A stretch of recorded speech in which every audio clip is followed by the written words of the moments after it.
So welcome, Raheen. I'm like, thank you so much for having me. It's such a pleasure being here. Oh, it's my absolute pleasure. I think you're an absolute legend. I've been watching you for probably nearly a year, and you are just mind blowing. Like I don't even know where to start. So you're 14. I met you when you were 13, and I was thinking, how does a 13-year-old? How are you so active, toward all these things that are bringing global peace? And yeah, I think it's just fantastic. And no doubt you were born with a save the world kind of mentality. I don't know. I think you were. This is just my opinion. I might be completely wrong. But you also had a younger brother who was diagnosed with cancer, and I know that triggered you into more action. So, like, tell us a bit about your childhood and about your brother's diagnosis and how that made you really step into a global leadership role, really, because that's what it is. Yeah. Honestly, I had the realization that I wanted to start young and start right now. Back then, right now, it's confusing when I say it, but so I was 10 back then. So like I started when I just like turned 11 and I started. So for me, I've been working professionally for about 3 years because February 1st is going to be 3 years. Now I pride myself over it because nobody my age, even if I meet other people, unless again they started working at 6 or something, would not have more experience than me. And I've learned a lot. So my childhood was pretty interesting because I was the first child on my dad's side, and I was my parents' first child. So like let's just say they were confused. And so when I was born, and so my dad and my mom, again, there's like a lot of when a baby's about to come to the family, they're just like, oh my God. So okay, so that hype, I'm here now. And so now what do we do? That's like my parents' first reaction after like all the guests and everybody leaves and blah blah. And they're like, so what now? We do have a baby. What do we do with it? Is the question, And so my dad, and I don't know why he still prides himself over it. I don't think he should, but the thing is, he read somewhere or or heard somewhere that you should start reading to your kids young. So when I was like 6 months old, he was reading me like adult philosophy books. And so now that I read, old stuff, like as part of my school, like we're reading Antigone by Sophocles. It's a very nice play. And he was like, you know what? You can only read that stuff because of me. And I'm like, no, I was a 6 month baby. Half the time I was asleep and you didn't even know. You were thinking I was blinking. So, let's have you have the moment. Okay, it is because of you. So a lot of times, most of our things would end that way. But and I was moving a lot as part of my job, as part of my dad's job. So I was born in another place, and then I was in about like 3-4 cities growing up, and then I might be moving again. I was just about to say next year, but then I realized no, that is this year. So I'm still getting used to the whole New Year thing. It takes me, about like 10 to 15 days to get through it, and it's all good then. Wow. And so maybe your dad's right. We'll let him have the fame, for the yeah.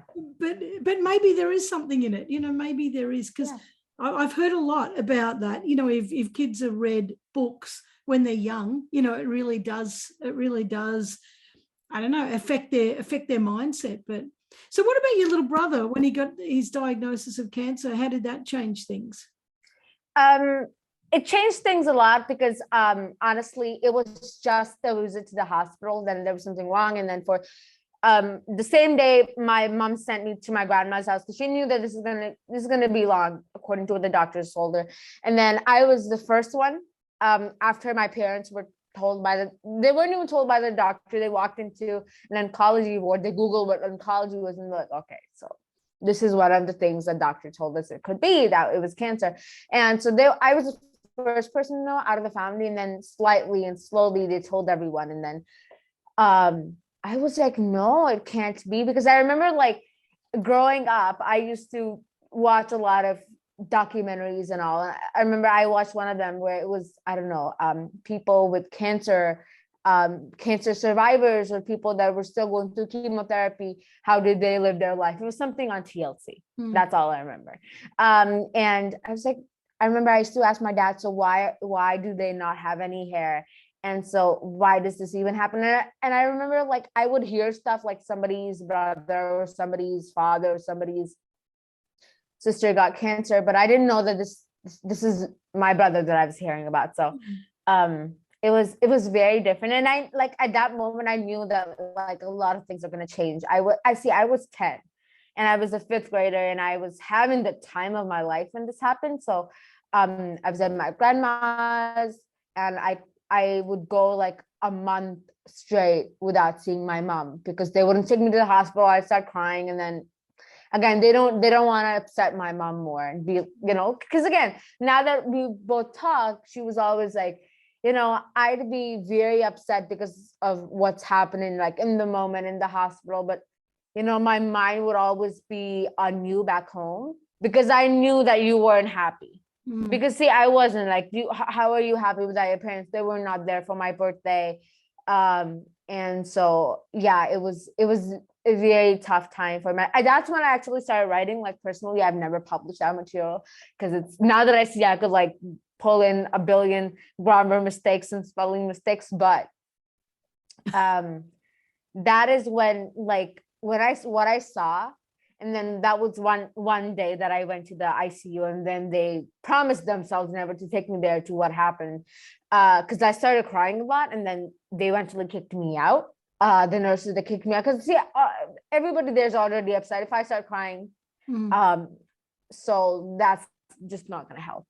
And I saw my brother there, and I was like, see, I could be there. I'm not that old. I'm just 8 years older than him, and anybody, any of my cousins or any of my friends, or my mom and dad, anybody could be there. And so when I'm there, and I was thinking, wow, I was sitting outside because they kicked me out, was okay, so if I am there, like as a 10-year-old, that's the best thing you can think about when you're crying. Well, I am there, what's gonna happen? Like, like if I am there, so, and if I die,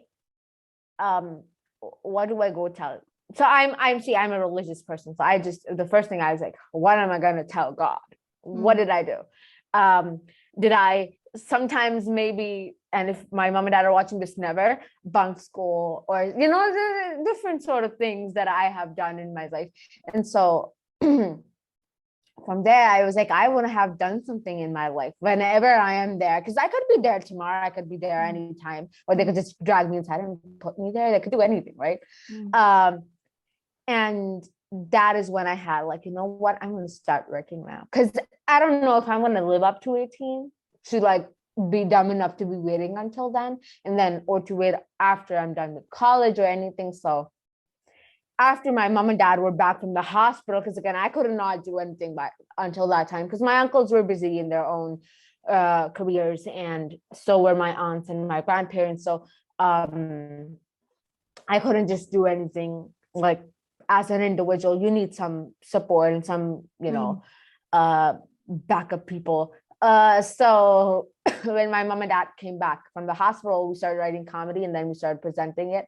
And so from there, I still wonder, what if we had not done that open mic and then gone to another one? And so I feel like I owe that sort of decision and not chickening out of the last moment, which I was totally going to do.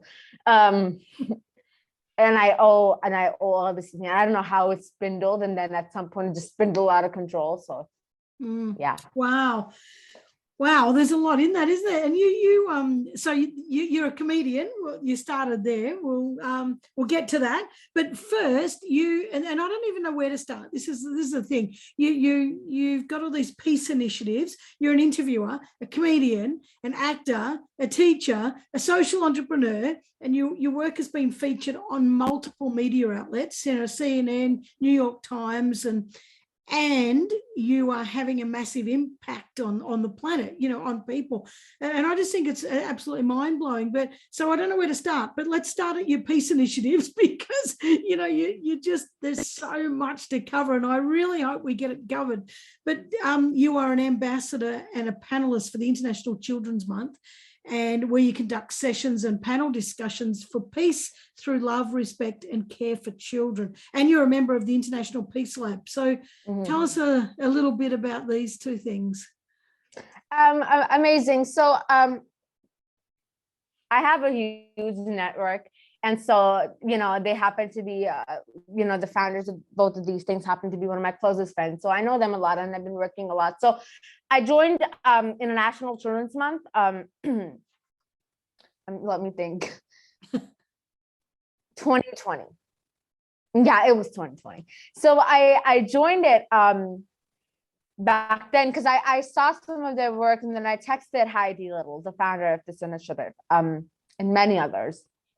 And so we started going back and forth, and then she called me one day while I was exercising, so I was in midst of my routine, which I trashed 2 days later, but not the point.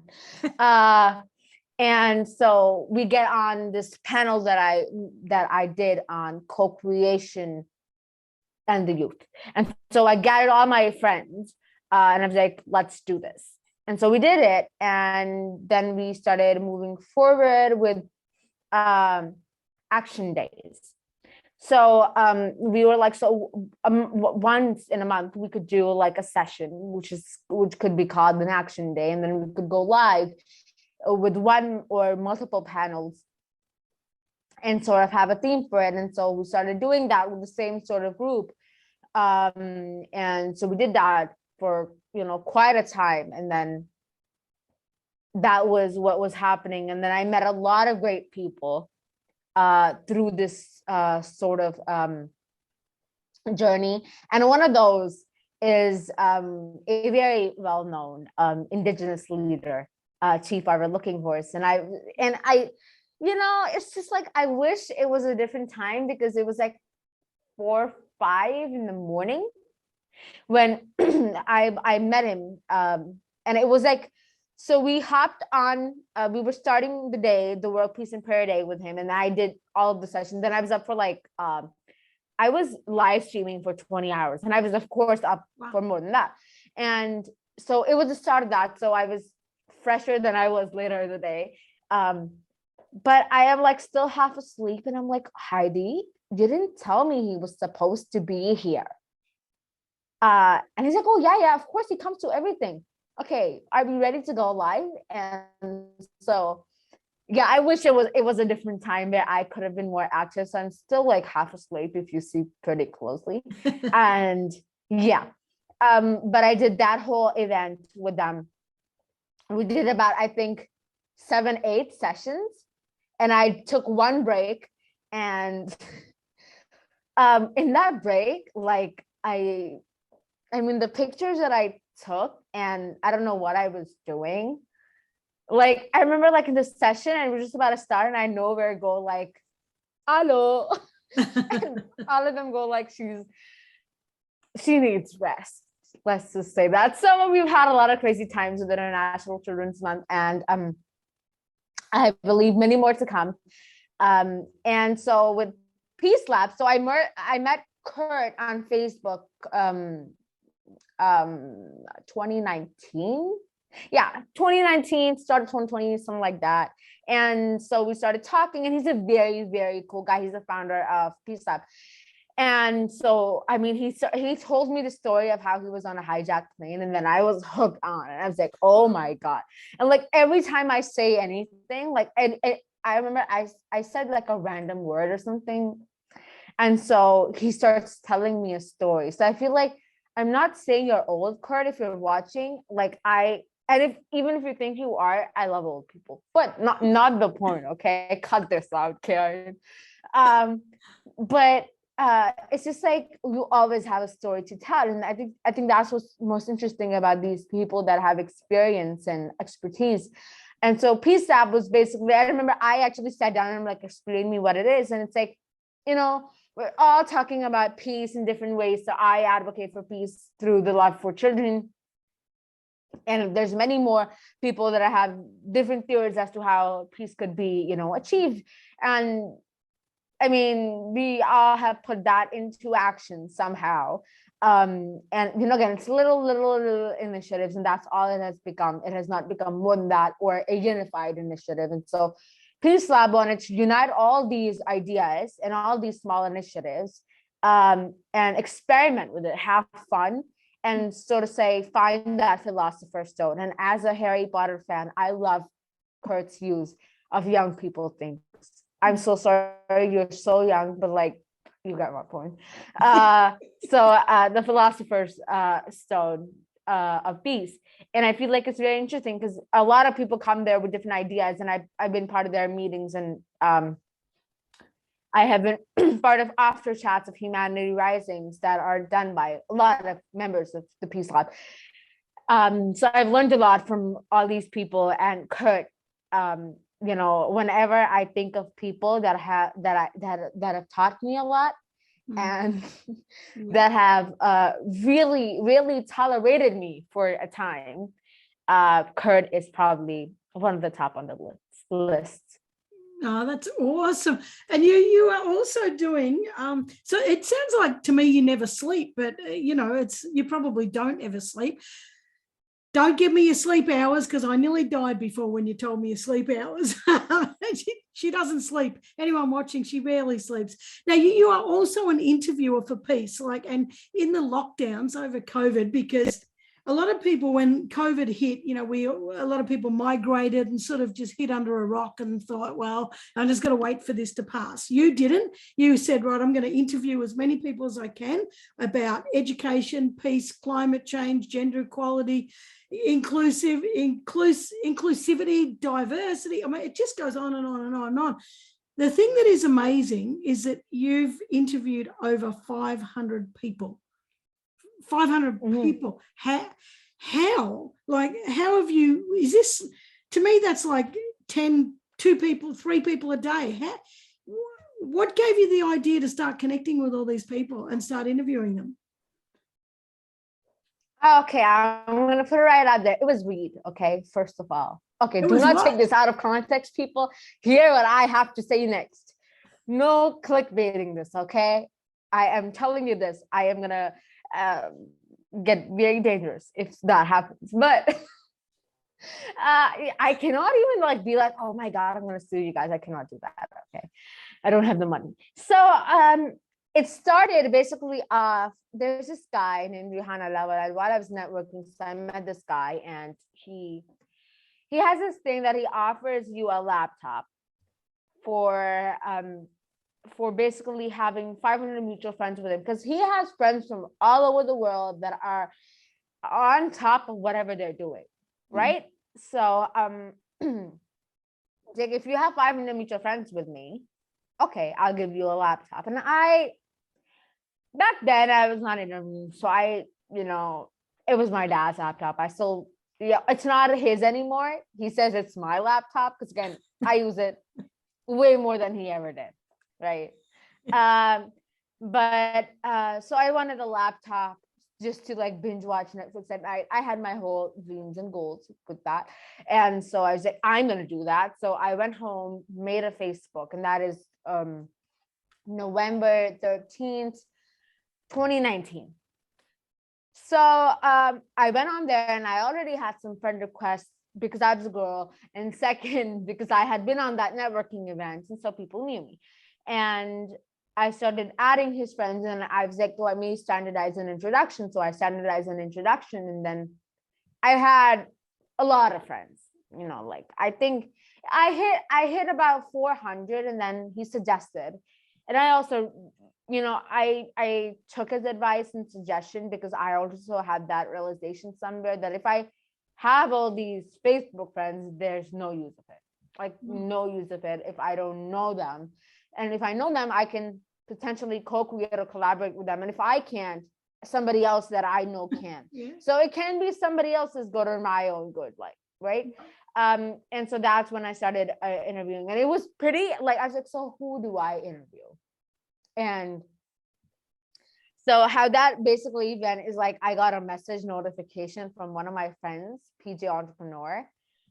And I was like, you could have messaged that another time. It's going to be you. And so I texted him and we got into an interview. And then I started interviewing. My first interview was January 12th.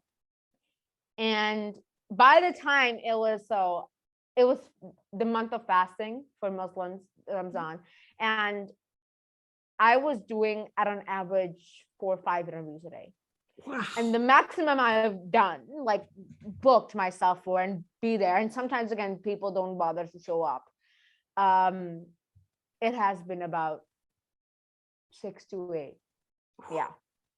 So, and that time, my dad, so he used to ask me this, like, because again, I wanted to do that much. And he was like, you know what, you should cut it down and be a human.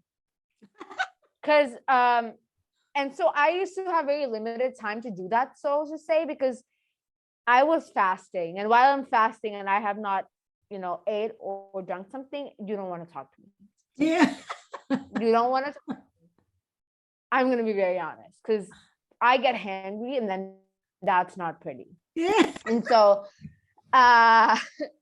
it was like after sunset that I would, start interviewing people. I just eat for 15 minutes and do that and then eat more and then do that. And so it was eating, watching a movie, and then, so to say, the whole cycle continued. But you said that I do not catch enough sleep.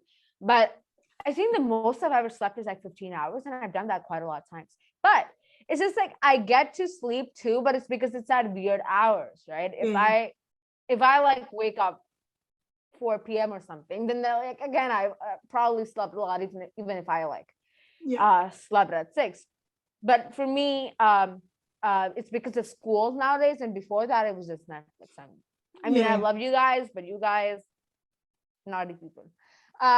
So while that was happening, I actually, so I calculated about 150 Bollywood movies that I watched, but if you combine it with the TV series that I watched and then we watched enough that while I was watching it in my lounge, I watched it so many times that at this point, my dad is going to know what's going to happen next to how much he was around. So it's like that much that I rewatched stuff.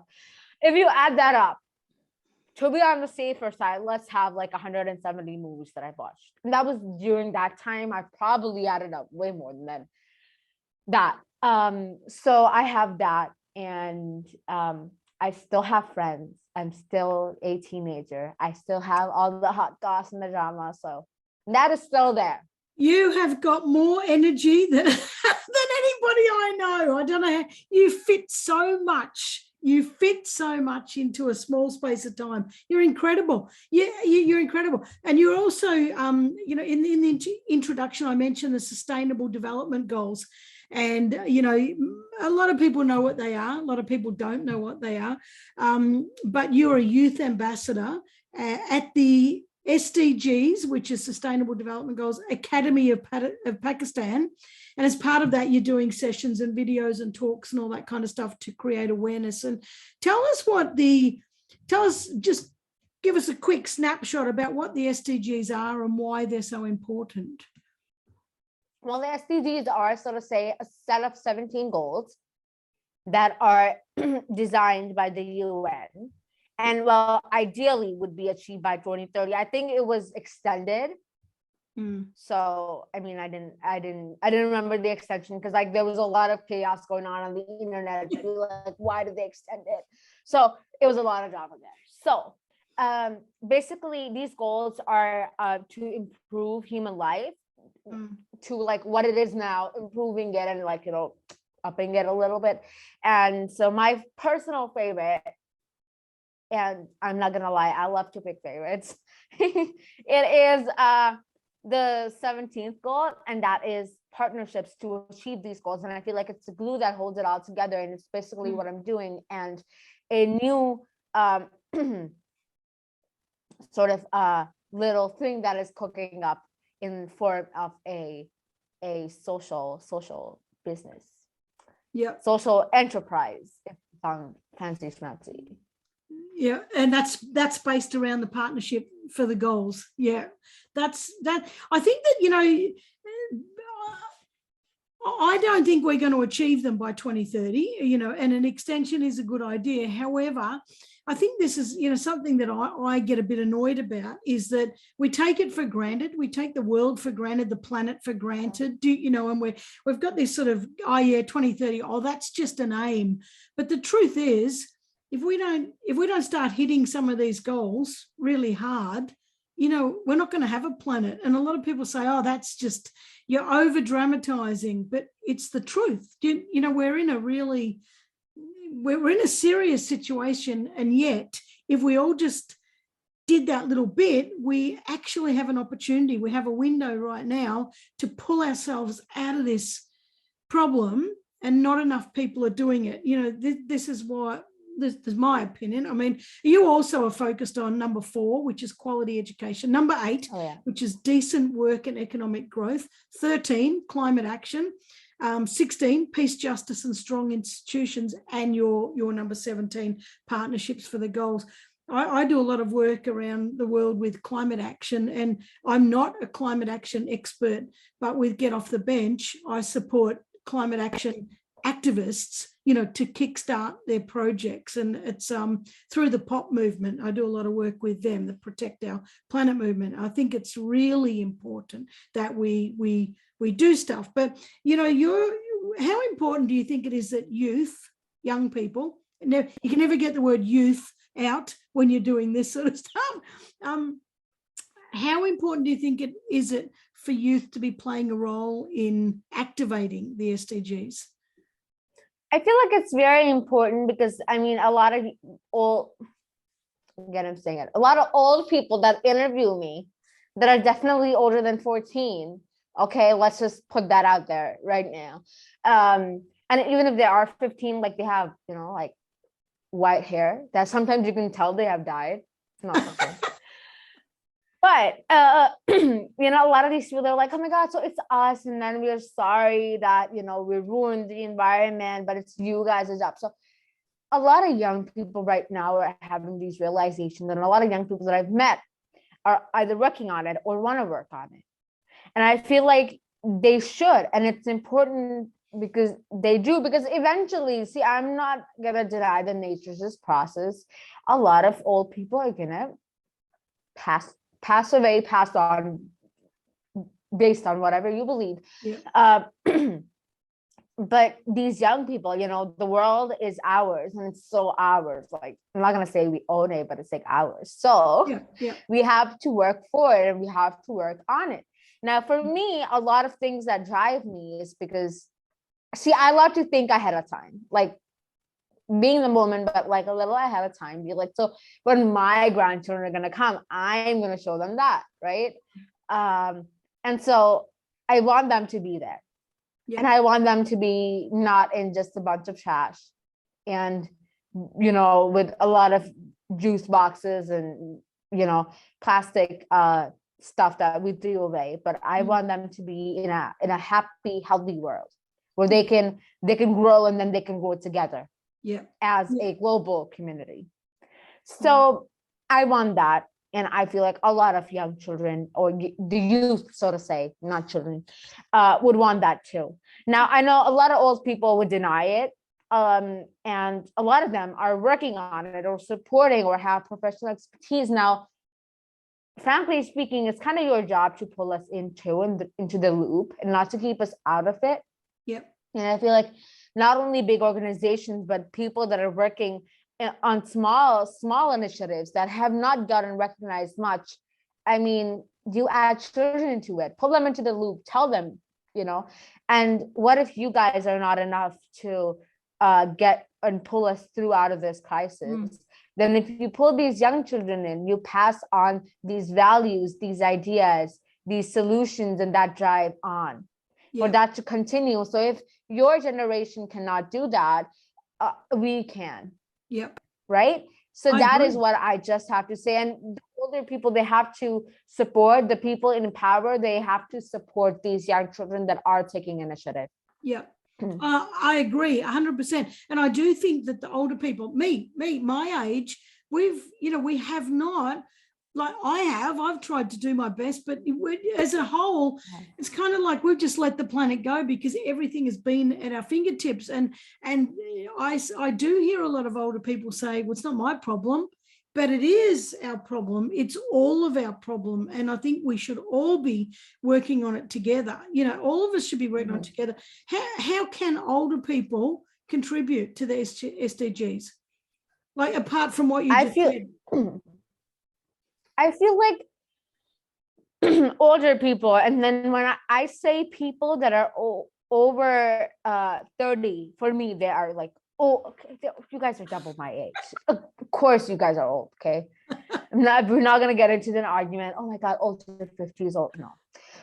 So I feel like you guys definitely have some sort of expertise or whatever you're working on. I feel like we say that only these engineers, chemical engineers, and all these people know about it. Yes, they probably know on it on a level that we do not, if we don't come from that background. But you can get stats online and you can just like go through them, and then you can be, oh my God. So if whatever you're doing, even if you are you come from an artistic background, which is a nice segue to your next questions, but thank me later.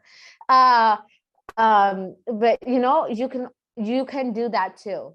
You can write about it. You can put up a play about it. You can do a TV series about it. Celebrities that are just famous can post about it.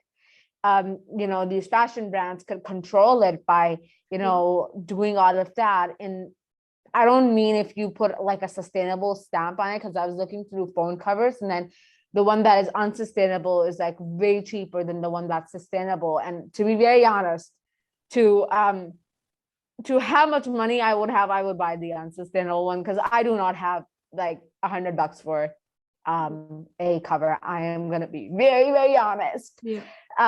So do that. Use the expertise, contribute to it. And if you want to do nothing, again, focus on what I said before. Just support the people that are doing it, because your voice does matter.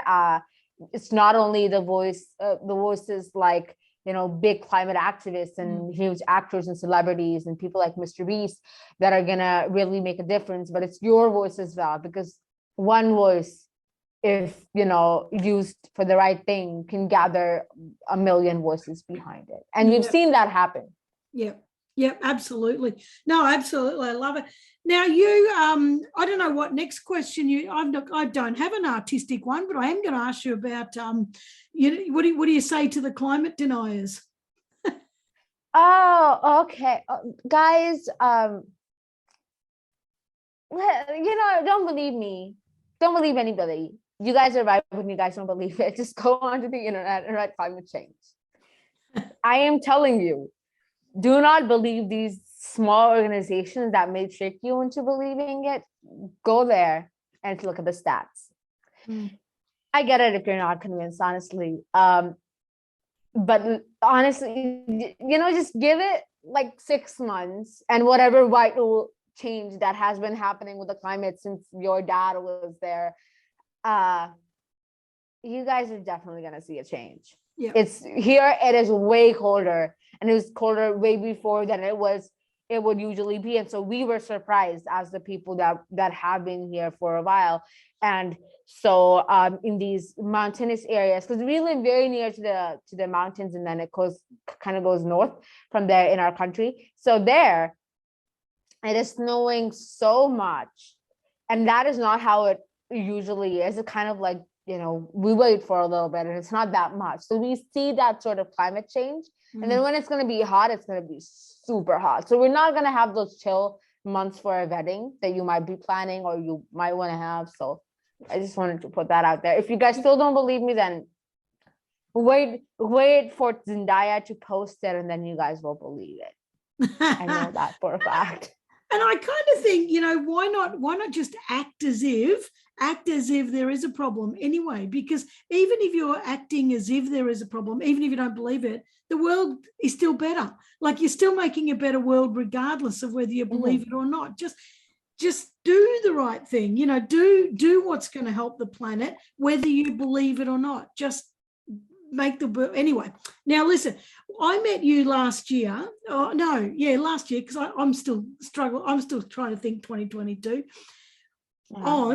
Do you remember? It was on the when we met on the Dalai Lama Zoom, and you were one of the 13 amazing young people that got to ask His Holiness a question, and I was blown away. I'm like, I was watching you thinking, she's not 13. She's 13.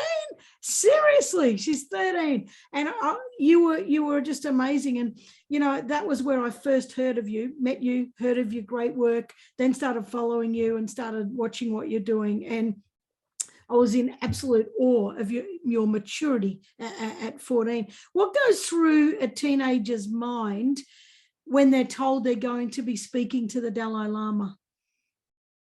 A normal teenager, or a lot of teenagers I know, they'd be like, who that? Who's the Dalai Lama? That's a weird name. That's the no clickbaiting a lot of things that I'm saying. Okay. But no, that would be the reaction of many people. But I remember, like, I almost cried when I heard that. So it's a very interesting story. And now I'm kind of getting flashbacks as to when I met. See, I meet a lot of people. I'm just gonna be very honest. And I go on to, like, a lot of people invite me onto Zooms, and there's like a billion people there, and then I'm like, hey. And so whenever I meet them, they're like, oh, remember we met that date, that time? And I'm like, sorry, pal, I do not remember anything. I don't remember what I had for breakfast yesterday. I actually don't. I'm gonna put my mind onto that later. But it was a very interesting story because, see, my dad, I have been meditating since 2.5. Like, I have a photo of me meditating since 2.5. So I have, like, proof. I wish I had video, though. I don't think I have that. But, and so because my dad used to see a lot of these conferences and read a lot of,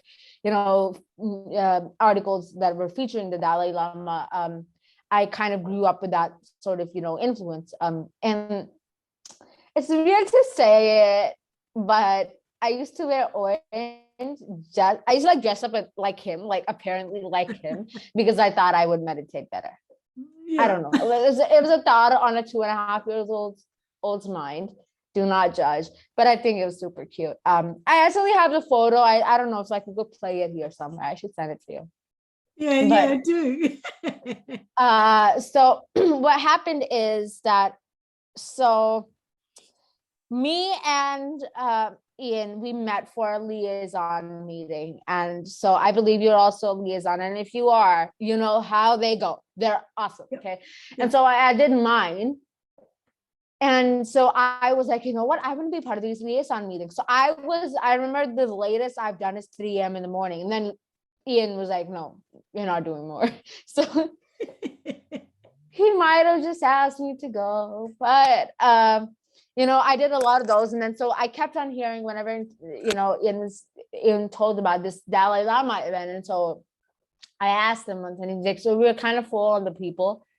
I was like, yeah, that makes sense. If we're this close to it, then definitely you guys are full on people. Last minute, a young girl pulled out because she couldn't do it because of government restrictions, something like that is the whole thing. And Ian's like, hey, can you talk? Can we book a meeting? And so I went on there and I'm like, what is it about? What's happening? I would love to volunteer for the event. He's like, this is like very related to what I'm going to say next. So this girl, she cannot do it anymore because of restrictions. And so we need a young girl. And so would you want to do that? Would you have the time? And I'm like, bro, that's not a question. That is a statement, like saying that is mentorship sessions for later.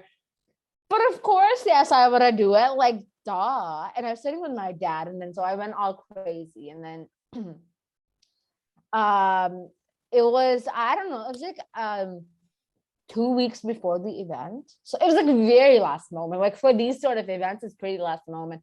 And I'm there, and so it was also surreal. So I remember, so when I get off the meeting, and so I ate a donut, I'm like, I'm gonna meet the Dalai Lama. That's so cool. So I did a whole Netflix party for myself. I watched 2 seasons of Grace and Frankie, and so I had burgers, and I had chicken wings, and I had nuggets, and I had like a whatnot. Okay, so I had like a whole party to myself. And so my dad and mom were like, "What are you calling your friends?" And I'm like, "No, this is like a me time thing." So I had my own celebration for that. But it was more. I remember, so when I was just about to hop on to the Zoom, I remember I had this super deja vu moment, because I saw the posters. Like I saw the posters again, and I was like, oh my God. Because in 2017, the Time magazine, they issued an article about the Dalai Lama. And that was, and he was the cover of it. And that photo was very similar to the one that was on the poster. And I was like, I remember reading that. I'm like, I want to meet him. And again, so the thing was, and back then I was not professionally working. I'm like, I need to establish myself such that I would get to meet him soon. So yeah, I got to meet him. It was very, very nice. And yeah, probably one of the highlights of my life. And a lot of friends, like I remember when I told my best friend I'm meeting the Dalai Lama, she's like, oh my God, I'm so happy for you. Who is that? So I think it's very nice that events like this is, not only spreading a lot of peace and that message, but coming from the Dalai Lama, if spread into the youth, is going to spread a lot of awareness of the Dalai Lama and his whole, I wouldn't say initiative, but what he is all about, and that is peace, and that is love, and that is care, respect. Yeah. And that's what came across. He just kept reinforcing that and reinforcing that. I felt the same when Ian invited me to be part of that. I actually burst into tears. Tears just gushed down my face. I couldn't believe that I'd be sitting in a Zoom with the Dalai Lama. It's just amazing. And by the way, we're talking about Ian Spears from One Better World Collective, and what an amazing, amazing job he does, and what an amazing organization that is. So both of you, you and I are both liaisons for it, and it's such a great feeling to be part of things that are doing great things for the world. So hats off to Ian and Jose, and a few of them that do that. But I can't speak highly enough. I just absolutely love them. Now, you are a stand-up comedian, which you talked about before, and that's where you started.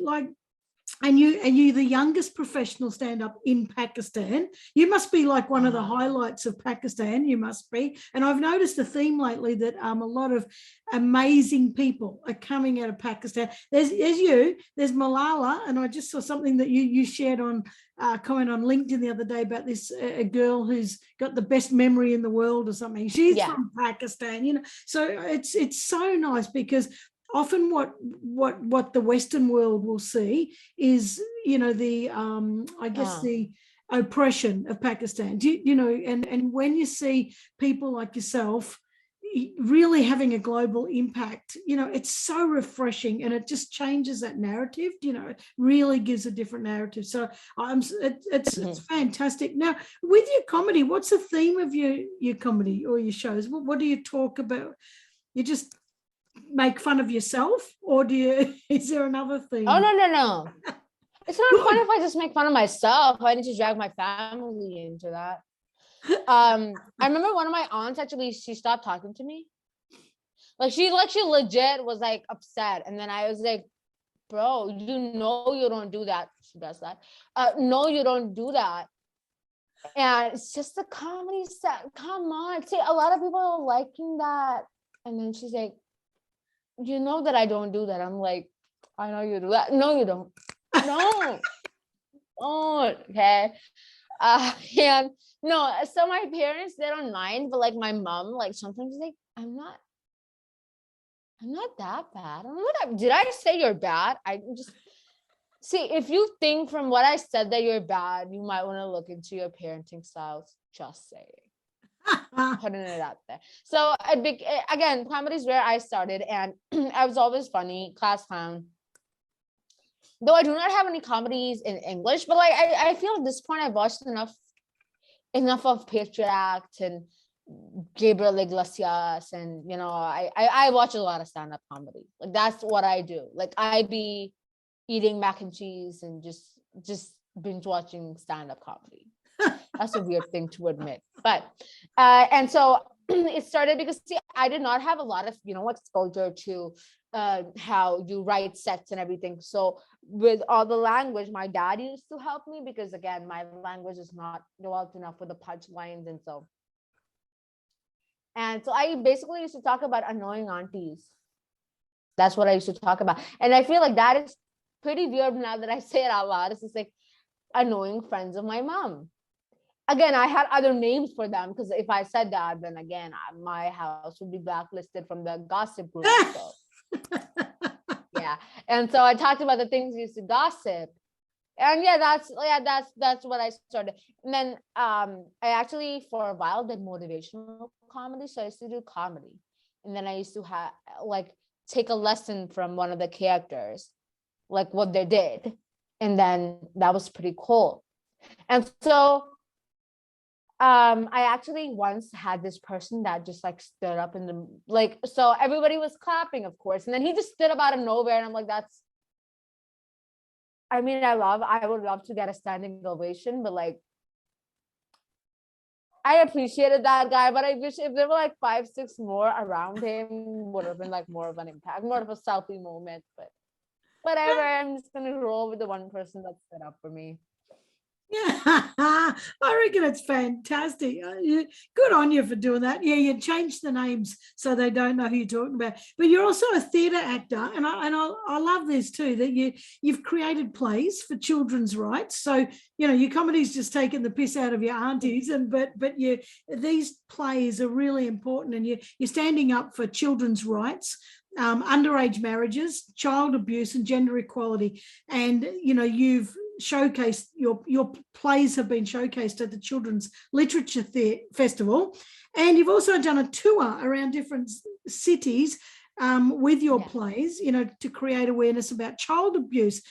That I think that's magnificent. What's the how does that go down? How do you think people change their minds or their attitudes because they watch your play, or do you think it plants a seed about what should be done, how to treat people properly, treat children properly?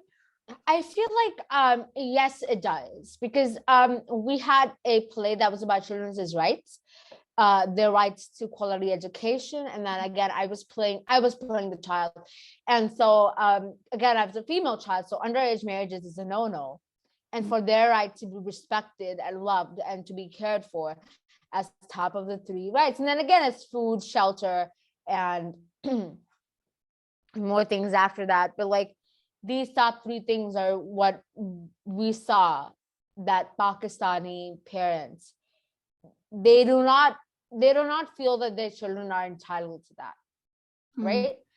They do not believe that, maybe because of the mindsets that they grew up with and the mindsets that raised them. I don't feel like it's humans that raise each other. I think it's mindsets, right? And so we did this puppet play, which is very close to my heart, and I played a little boy because we did this 2 years ago. So back then my voice was not, I don't want to say womanly enough, but you could be like, yeah, this is a little boy.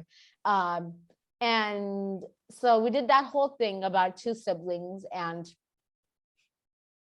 a chimpanzee as their caretaker, and them just walking around having fun, and then having different encounters with stranger, and then the chimpanzee telling them that this is what you do and this is what you do not do. And then my character had, had an encounter, did not want to share about it, and then did, however, tell his parents and his older sister about that. And so then they stopped seeing that older gentleman that used to visit their house. So I feel like these stories, I've seen movies and I've heard some stories, and I think we all have at some point in time these things, but I feel like these things need to be told through theater, which was your next question. This is what I was referring to when I said artistic questions. You're jumping ahead. Yeah. So, I feel like doing this through theater or stand-up comedy, motivational talks through that, or these and communication of social issues through art as a medium is very important, because see, if people don't want to take that as a life lesson, and if people don't want to take that as a motivational talk, they will just laugh it off. Get it? They would not take it right to the heart. But if I go in and I start talking, especially if I start talking at charity schools to young children about, oh my God, this is child abuse. First of all, the school is going to get in trouble with the parents. We're going to get in trouble with the school and the parents. And that's not going to end well. And we start talking about child sexual abuse. That's just, when we start talking about things like that, it's just like, oh my God, you're talking about bad things. Don't talk about these things in front of my children. And then parents don't realize that if we don't do it, fine, all right with us. If you don't do it, who will do it? The internet will do it at the end of the day. And we do not want that happening. So we did that. And I feel like it was very interesting because our whole team, so one of the cities that I was going to, I knew Punjabi, the local language, and the other person knew the other city language. I grew up there, but I didn't get a hold of the language. But so because we were able to connect at such a local level with the language, I feel like that was more good with us. And then we were able to understand what they understood. And so whether to build up on it or whether not to, it depends on how much, everybody understood. And so it was very interesting. And I feel like I've had many audiences. I've had like a lot of, people. But that was, and I'm so sorry to say this to all the other audiences, but that was my best audience ever, because they used to laugh. And then I remember, so we were doing a public play, but we were not speaking in real time. So we used to connect the recording through Bluetooth, and the electricity just like went. And so we were out of that. And because we recorded that, we were reading off of it. So we just recorded that one day. We did not know our lines. And so I kept forgetting mine. And so the other people kept forgetting theirs. And it was so embarrassing because the children were laughing. Like, they were saying that again in our language, but they were like, oh my God, you guys don't even know the lines. And so it was pretty cool. We had nice encounters with children. They were very sweet. Yeah, it's just, I love it. And I love what you're saying though about the, because I was going to ask you exactly that, about that you're using so many different mediums, and you're so right, because some mediums are going to be more powerful, more impactful than others, and you're right. If you stood up there and did a big spiel, a big talk about child sex abuse, it just wouldn't work. No. But it's a lot more subtle, and people can sort of take it in while you're doing the play, and then they can plant the seed gently and think about it. Plus, it's also like you're not accusing anybody too. If you're doing a speech, it's kind of like there's an accusing type of tone about it, whereas a play there's not. So I think it's wonderful. You're advocating anyway, so all these platforms, I just think it's bloody fantastic. Oh, gee, you're wearing me out. You've got so much energy. You're just doing so many things. I'm like dying. But now you talked about before, you're the a social enterprise that you're doing that's about the 17th SDG, partnerships and that sort of stuff. So you're the youngest social entrepreneur ever selected by the National Incubation Centre, and you have your own startup. So tell us about that startup. So right now, the startup that I have right now, I have not officially launched it, so I cannot say anything. I'm so sorry, Karen. Ooh. But so that was actually I was part of that startup. I am not part of that startup anymore, but it was about healthcare services at home, and it was very nice because I'm scared of hospitals. Yeah. I'm just gonna put it out there. I'm so scared of them. And I think it is, and even after my brother's diagnosis, and he's a survivor, but even now I don't like to go to a hospital because it brings back memories. And so we go to the same hospital, so it brings back memories, and so it's just not a pleasant experience. It's not a pleasant experience for anyone, but it's not even an okay, I'm fine with that experience for me. So yeah, it was that I worked on. It was pretty interesting because I was 11 when I got into that, and I still remember my orientation. And I was like, oh my God, this is awesome. This is great. And I was into it because I remember, so Thursdays, right before lunch break, I would go on. So my driver would pick me up and he would drop me off at the incubation center. So I would work there after that, and then I would go back home evening time. It was very interesting because everybody was like, stay in school, don't do that, whatever. And so I was not a great appreciator, and everybody knew me around as an 11-year-old. And I even actually spent my 12th birthday. 12th birthday, I spent the whole day working there. So we had a presentation that day, and I was just working there. And I think that was my only grown up moment, because it was my birthday and I was not telling, oh my God, people, it's my birthday. That was the only day. And the team that I was working with did not know my birthday until my dad came to pick me up, and then he wished me happy birthday because he didn't get to see me in the morning. And they were like, it was your birthday and you're telling us that now? And I'm like, I didn't even tell you it was my dad first. Second, I'm a grown up. I'm not a grown up anymore. Like 10 days or like, might have grown up a little bit. Like 2-3 days before my birthday, I start posting stories and posts so everybody knows. And one thing that I'm serious about is birthdays. Like, I would ask a birthday, put it in my calendar, and make sure that I wish it. Like, it was my teacher's son's birthday. It was his first birthday. So I just get very emotional about those. I love it. Now I'll just tell you, your thing's scratching quite a bit on your. It's I move a lot. Come on. Yeah. How can I stop moving? Now you've also been you have been awarded for being one of the under 25 extraordinary women of Pakistan by the Little Art Organization. That is massive. 25 extraordinary under 25 extraordinary women of Pakistan. You know, that's when you're so young and you get that, you've got so much ahead of you. You've got so much stuff. So what and your story was made into a short documentary. So now you're a doco star. Is that Bollywood? Go on. No, it's not Bollywood. Bollywood is India's Hollywood. So no, Bollywood films are great. They're getting greater by the day. So that award was pretty good. So how it even started was my dad. He stays on the internet a lot, and then so he came across this application link, and so he just applied. He's like, "We're never gonna get it, but let's see how it goes." And I got shortlisted. So in the morning, is it I think a week or two after that or something, and he goes like, "I know I should have told you, but I applied for this award, and you might have gotten shortlisted, and then they want to have a 15-minute chat with you." And it was 8 a.m. Back then, I used to wake 2 p.m. I'm like, 8 a.m. Are they kidding me? Please change the time. I cannot. They're like, no, they're not changing the time for you. You're going to go with that. And so I did.